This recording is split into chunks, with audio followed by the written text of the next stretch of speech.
Bună, dragilor, și bine ați venit la o nouă citire de dragoste. Această citire este valabilă din momentul în care tu vezi această citire. Hai să vedem așadar care e relația dintre tine și o anumită persoană în acest moment, în viitorul apropiat, dar și în viitorul puțin mai îndepărtat. Dacă nu ai pe nimeni în minte, poți să lași tarotul să-ți transmită mesaje în legătură cu oamenii din jurul tău și vedem, poate apare și cineva nou la orizont. Îți mulțumesc pentru like-uri, pentru comentarii, pentru toate mesajele frumoase. Dacă vrei, te aștept cu drag și pe aplicația mea de tarot și astrologie, Cristina Zurba, disponibilă atât pe iPhone cât și pe Android. Hai să vedem așadar mesaje. Ce trebuie să știi? Care e relația dintre tine și această persoană? Ce gândiți unul față de celălalt? Ce simțiți? Ce e la baza manifestărilor? Care e stadiul relației? Ia să vedem.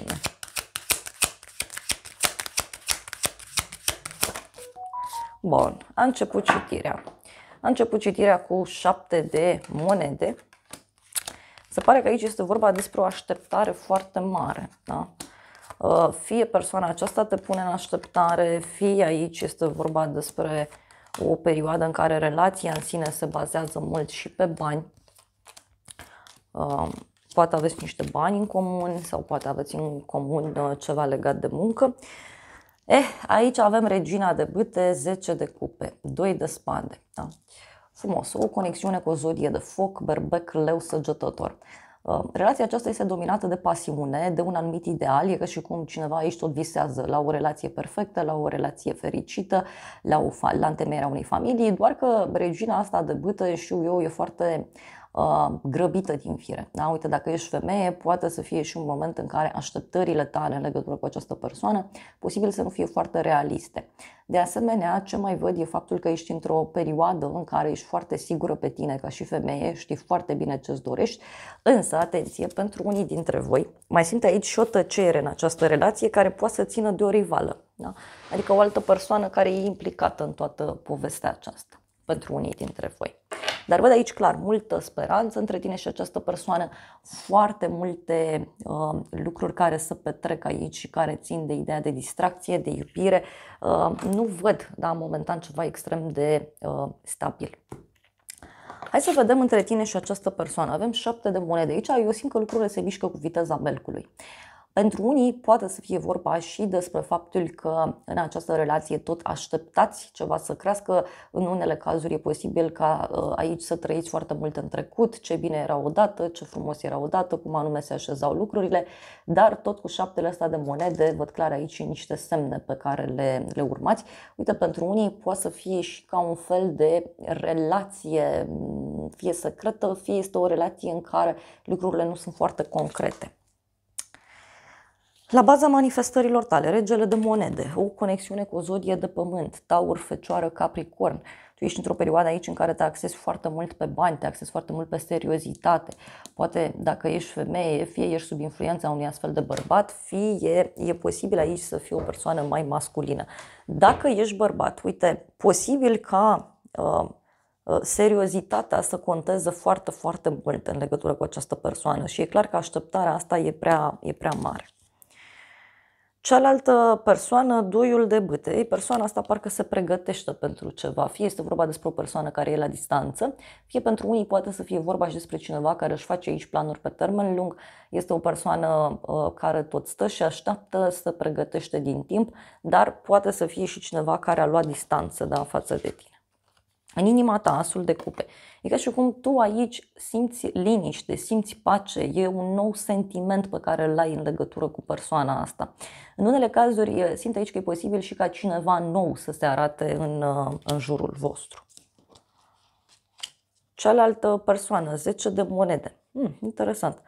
Persoana aceasta, uite, se concentrează foarte mult în acest moment pe ideea de familie, de casă. Unii poate aveți legătură cu o persoană care e mai familistă din fire, dar de asemenea, în unele cazuri e ca și cum vă faceți aici planuri cu partenerul, fie în legătură cu banii, fie în legătură cu o plecare undeva anume. Mai văd, bineînțeles, că acest om are în jurul său foarte mulți oameni. În mintea ta, roata destinului, tu aici e ca și cum consideri că relația aceasta trebuie să meargă în direcția în care universul dorește, mai poate să fie și că tu ești într-o perioadă foarte norocoasă, ești într-o perioadă în care vrei să pui lucrurile în mișcare, ești într-o perioadă în care vrei să acționezi dintr-un anumit punct de vedere. Apoi, cealaltă persoană ce gândește 3 de spade, persoana aceasta totuși e dezamăgită în legătură cu tine. Dar, repet, e și un personaj care stă și nu face nimic, dar e dezamăgit. Nu știu, poate se așteaptă ca și tu să stai să nu faci nimic. Pentru alții poate să fie și că persoana aceasta se gândește că tu ai pe cineva sau se gândește că ar putea să te piardă. Bun, hai să vedem că momentan nu văd nicio acțiune între voi doi, e ca și cum e o liniște totală. În curând, în această relație, avem 3-ul de bâte, niște drame, da, care pot fi la orizont. De asemenea, văd că aici se poate avansa relația. Fie primești un mesaj de la persoana aceasta, fie tu îi dai un mesaj. Posibil să aveți și o discuție în legătură cu un drum pe care persoana asta vrea să-l facă către tine sau tu vrei să faci un drum către acest om. La baza manifestărilor tale, luna, da, o legătură cu zodia Pești.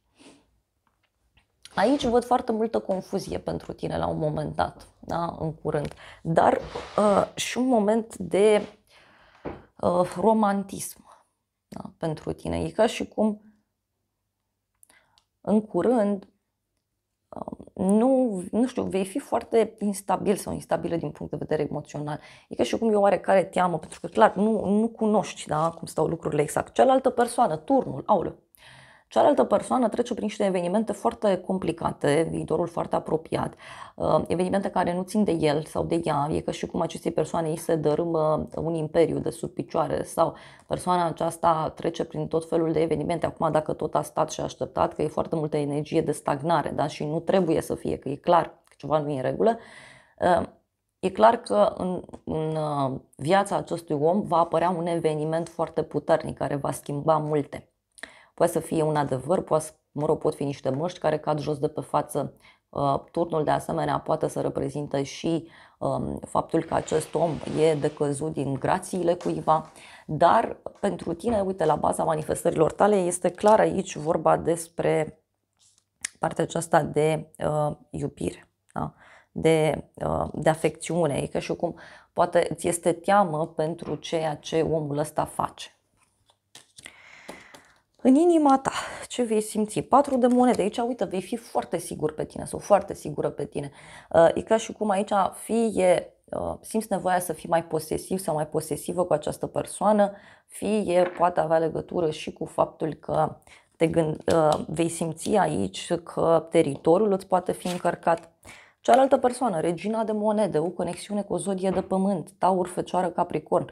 Omul ăsta se va îngrijora în legătură cu tine, poate chiar va simți nevoia să te ajute, poate chiar va simți nevoia să-ți ofere ceva, să-ți fie alături, dar mai văd, bineînțeles, și o energie feminină care este implicată în toată povestea asta. Să vedem în mintea ta și apoi clarificăm. Regele de bâte.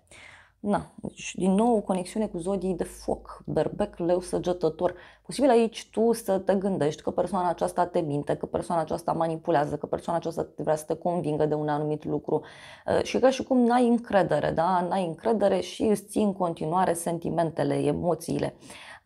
Poate să fie și o perioadă în care lucrurile nu sunt clare în jurul tău, dar că ceva din tine strigă foarte tare că trebuie să fii atent sau atentă la această persoană. Unii poate vă îngrijorați în legătură cu acest om. Cealaltă persoană, cavalerul de spade, pe omul ăsta, nu știu, va fi aici foarte impulsiv, da? Posibil să fie pus pe ceartă, posibil să fie foarte grăbit, să fie foarte sigur pe el, să-și dorească să schimbe ceva, să facă ceva rapid. Hai să vedem despre ce este vorba. În primul rând, da, cu acest 3 de bâte. Aici, uite, va fi o hotărâre care se va lua. E o hotărâre care fie ține de ideea de încredere, fie ține de ideea de bani. E o hotărâre foarte puternică, uite, pentru că aici e clar că e o problemă, adică lucrurile nu sunt clare. Nu sunt clare, e o situație din care pur și simplu nu se iese. Pentru unii poate să fie și o intervenție divină care apare. Hai să vedem turnul, da, cu omul ăsta, ce cu el, ce cu turnul. Ei, omul ăsta, uite, poate primi niște vești fulgeri sau poate avea niște probleme de la drum sau undeva la drum. Poate se anunță o plecare pe care omul ăsta nu a programat-o.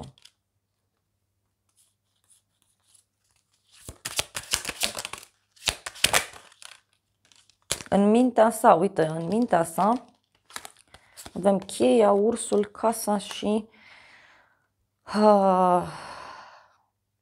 lupa. Deci omul ăsta, uite, se va gândi, da, să se uite mult mai atent în casa ta, va dori să știe mai multe despre relația voastră, despre munca ta, despre tine. Pentru alții, în schimb, posibil să fie vorba despre o reacție a acestui om atunci când tu te interesezi mai mult. E ca și cum evită. Ei, la tine confuzia, da. La tine confuzia, uite, are legătură, avem bărbatul, vulpea și femeia. E ca și cum tu nu mai poți să ai încredere în persoana aceasta.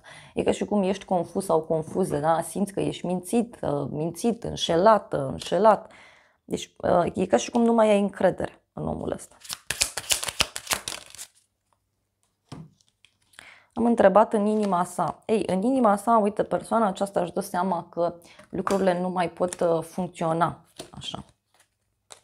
Uite, poate să fie și ceva legat de sfârșitul acestei relații. Omul ăsta simte că sfârșitul e aproape.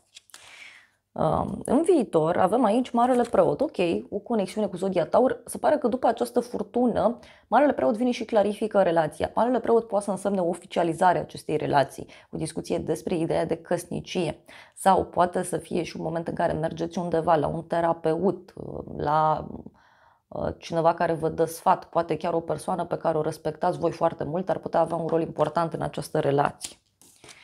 La baza manifestărilor tale, arcana majoră numărul 6, îndrăgostiții. Aici, posibil ca în viitor să simți așa o iubire foarte mare, da? Față de persoana asta, față de viață. Posibil aici să ai de făcut și o alegere importantă. Cealaltă persoană, moartea, o conexiune cu un scorpion. Pentru cealaltă persoană aici e clar că lucrurile se finalizează. Omul ăsta va trece printr-un sfârșit destul de complicat în viața sa. Fie finalizează o etapă, fie nu-i mai merg înșelăciunile. În inima ta, lumea, wow, aici te văd foarte împlinit sau foarte împlinită în viitor. Ești foarte împlinită și foarte mulțumită cu ceea ce ai, cu cine ești, cu tot ceea ce se desfășoară în jurul tău. Poate pentru unii discutăm și despre o călătorie îndepărtată pe care vreți să o faceți. Cealaltă persoană, 6 de spade, uite, omul ăsta în inima sa, uite, vrea să facă un drum, posibil un drum, da, pe care îl faceți împreună undeva într-un loc important. În mintea ta, 8-ul de bâte, ce va fi? Multă pasiune, mult entuziasm, foarte multă bucurie. E ca și cum treci într-o cu totul și cu totul altă stare. Uite, foarte multă atracție. Cealaltă persoană, asul de spade. Pentru omul ăsta e ca un duș rece ceea ce se întâmplă. Eu nu cred că e vorba despre el sau despre ea. Eu cred că e vorba despre altceva. Pentru că e clar, uite, că în viitor omul ăsta va vedea lucrurile foarte clar și uite, va trece prin niște schimbări. Doar că eu simt multă singurătate. Da? E ca și cum omul ăsta rămâne singur sau pleacă singur undeva. Na. Hai să vedem despre ce e vorba cu Marele Preot aici. Ei, Marele Preot. Avem uite, cineva nou care poate să apară sau o altă persoană care apare în relație. De asemenea, poate să fie și un moment în care ceva se finalizează în această relație. Ceva se finalizează legat de ideea de dragoste, ceva se finalizează legat de această pasiune, știu eu, dintre voi. Aici, repet, uite, sunt niște lucruri de prin trecut care acum ies la suprafață. Niște măști care au fost puse, niște minciuni care s-au spus. Dar hai să mai vedem, uite, vreau să văd ce-i cu moartea. Da, e clar, deci omul ăsta aici, uite, va trece printr-un sacrificiu, printr-o problemă foarte mare, se va simți sacrificat, se va simți pedepsit, se va simți lăsat deoparte.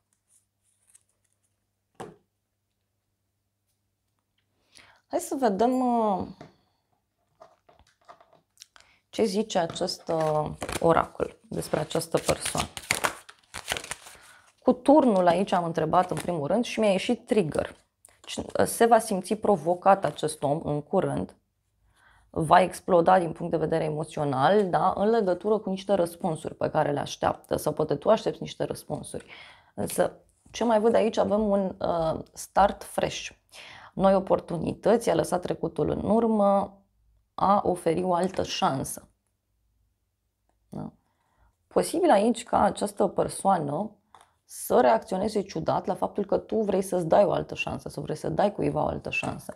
Apoi avem claritate, a vedea adevărul printre minciuni, a fi real cu tine, a accepta adevărul. E ca și cum omul ăsta, repet, deci aici cu turnul e clar, sunt niște dezvăluiri care apar. Da? Omul ăsta află ceva sau tu afli ceva. Sunt niște iluzii, da, pe care omul ăsta și le-a făcut. Tind să cred în unele cazuri că discutăm aici despre niște minciuni pe care și persoana asta le-a crezut. Adică spuneam niște minciuni pe care și ea sau el le credea. Da? În legătură cu partea erotică. Uite. Hai să vedem aici ce cu moarte. Oh! Stați așa. Avem așa, planuri de viitor, aș face planuri împreună, a depăși ceva. Da? Deci pentru omul ăsta e clar că anumite planuri de viitor se schimbă radical, are legătură și cu legea, pentru că avem chestiuni legale, da? Căsătorie, divorț, acte. Posibil persoana asta să-și schimbe, știu eu, niște planuri la 180 de grade și apoi avem gelozie, da? Persoana asta va fi și geloasă, da? Nu va fi foarte respectoasă, posibil să facă și niște acuzații nesincere și uite, va fi foarte curios sau curioasă. Iar apoi avem mutare, a te muta împreună, a avea o nouă casă. Deci se pare că omul ăsta va trece prin niște schimbări foarte puternice. Și avem aici fericire. Hai să vedem preotul ce zice. Că de aici pornesc toate. Aoleu, avem furie.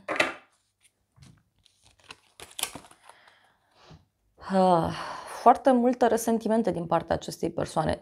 Mă rog, omul ăsta poate să fie pus sub presiune și poate exploda de-a binelea.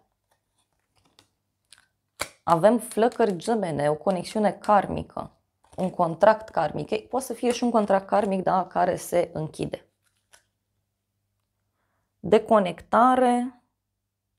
Da, e clar aici că apare o deconectare dintre voi. E o deconectare foarte puternică.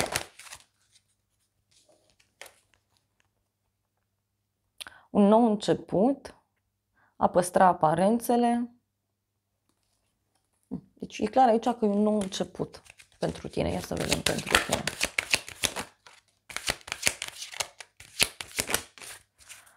Pentru tine, ce avem aici? Avem o aventură clandestină,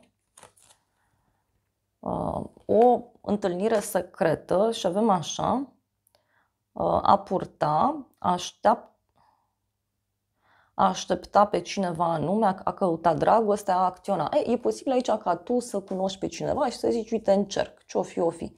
Merge, merge, nu merge, asta este. Și avem persoană obsedată. Cineva care nu are niște obiceiuri sănătoase.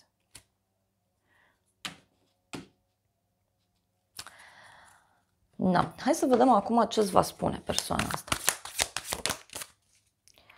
Îți va spune așa, că doar lângă tine pot să fiu eu, doar că, nu știu, cred că ar fi mai bine să păstrez distanță. Deci omul ăsta va fi foarte, foarte supărat aici. Foarte supărat. Pentru că, așa cum am spus, uite, are prea multă pe cap.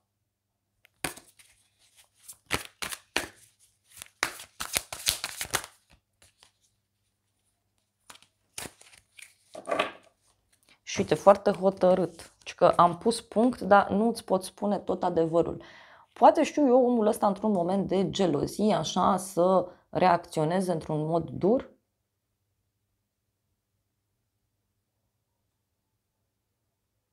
Foarte ciudat.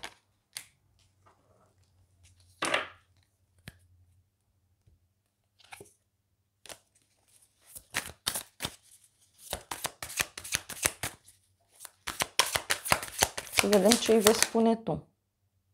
Îi vei spune că te doare tot ce s-a întâmplat și sper că e bine fără tine.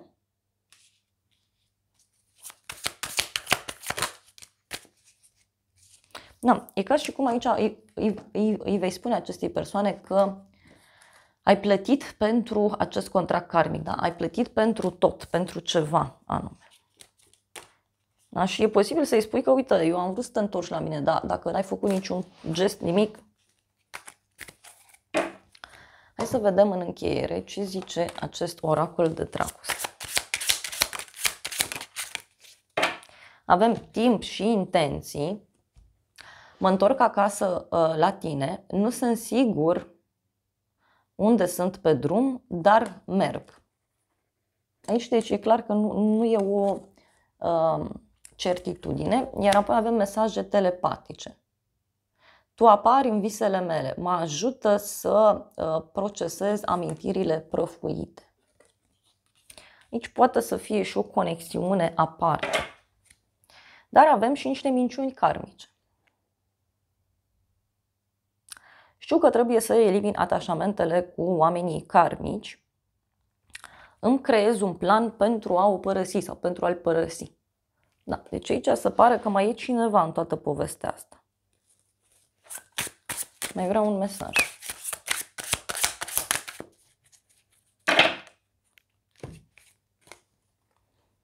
Mesaje telepatice.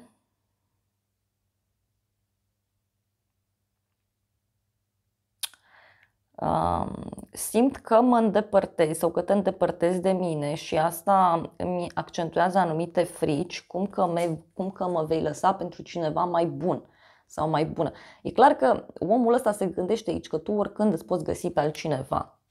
Iar apoi există o lecție care trebuie să fie învățată din toată povestea asta.